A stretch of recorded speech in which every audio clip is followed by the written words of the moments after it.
Layering entry strategy ni ialah boleh saja. Contoh, sebagai contoh kita ambil dekat sini. Ini setup nak short, contoh. Setup nak short, dia dah ada breakout kan, dia nak short. Price sampai kat sini, saya bagi setup sell. Jadi you guys boleh sell satu. Normally untuk layering ni, bila saya tak confident dekat mana saya patut purely masuk, sebab kadang-kadang Bitcoin ni behavior dia suka naik, dia suka buat macam ni, dia suka buat atas sikit baru dia turun. Jadi kalau saya dekat sini kan, dekat sini contoh total lot lah, saya kira risk ialah saya kira total lot yang saya boleh masuk untuk Bitcoin contoh total lot saya nak masuk untuk Bitcoin ialah 0.5 BTC. Contohlah tak kira short atau long, saya boleh total ini.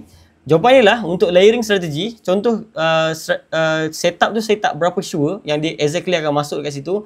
Jadi saya boleh masuk je dulu, saya akan layering 0.1 dulu. Jadi let's say kalau Bitcoin dah naik kan, betul tiba-tiba dia sideways kejap kat sini, saya pun akan masuk lagi 0.1 dolar. So price naik lagi kan, then saya akan short lagi 0.1 dolar.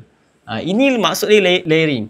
Nanti automatic that even you short 0.1, nanti automatic dia akan jadikan average. Dia akan jadi new sell you guys, position you guys akan jadi dekat sini. Macam tu. Dekat area sini. Jadi untuk layering strategi ni dia quite good sebab layering strategi dia boleh dapatkan average price yang lebih cantik. Tapi dia punya keburukan dia apa pula?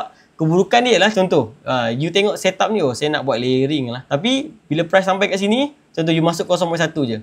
You punya risk, you boleh masuk hingga 0.5. Jadi contoh dekat sini dia terus jatuh. You akan profit sikit lah. You akan profit sikit je. Sebab you masuk ialah 2/10 daripada apa yang you boleh masuk. Daripada apa yang you kira. Jadi dia always ada pro and cons